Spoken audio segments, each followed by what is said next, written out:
आज महाराष्ट्र की राजनीति एक ऐसे मोड़ पर खड़ी है जहां सरकार चल रही है लेकिन सियासत लड़खड़ा रही है।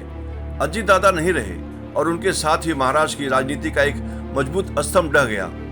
बारामती से लेकर मंत्रालय तक सत्ता के हर गलियारे में आज एक ही सवाल गूंज रहा है, अब आगे क्या?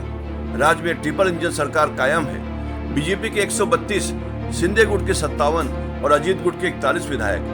बहुमत सुरक्षित है, सरकार सुरक्षित है, लेकिन अजीत पवार गुट आज सबसे बड़े नेतृत्व संकट से गुजर रहा है। डिप्टी सीएम का एक पद खाली है, दावा कई करेगी।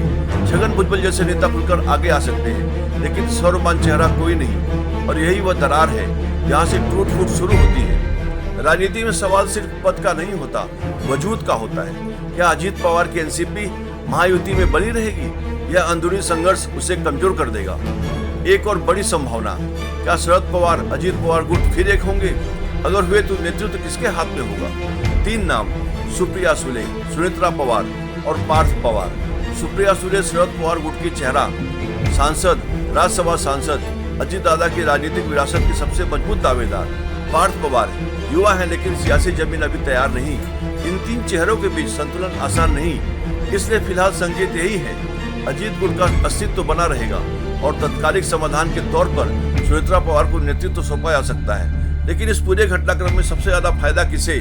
जवाब साफ है, बीजेपी शिंदे गुट भी मजबूत रहेगा, लेकिन सत्ता संतुलन में बीजेपी की पकड़ और मजबूत हो सकती है। अब बात मराठा राजनीति की।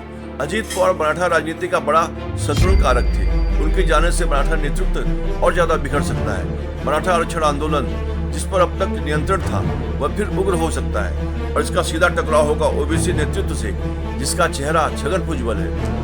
यह टकराव सिर्फ सड़क पर नहीं, सत्ता के गलियारे में भी गूंजेगा।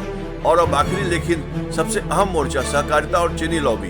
पश्चिम महाराष्ट्र की राजनीति का असली मैदान, जहां अजीत पवार ने शरद पवार को चुनौती दी थी। शरद पवार अनुभव रखते हैं, लेकिन उम्र और सक्रियता उनकी सीमा है।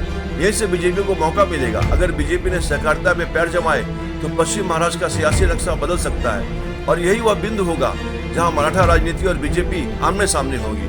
2019 के चुनाव तक यह संघर्ष और गहराएगा। अजीत पवार के जाने से महाराष्ट्र की राजनीति में जो शून्य बना है, वह सिर्फ खाली जगह नहीं है, वह आगे आने वाले बड़े टकरावों की जमीन है। राजनीति का नियम साफ है, कोई जाता है तो सत्ता की दौड़ और तेज हो जाती है। अजीत दादा नहीं है, लेकिन उनकी सियासत का असर महाराष्ट्र को लंबे वक्त तक झकझोरता रहेगा।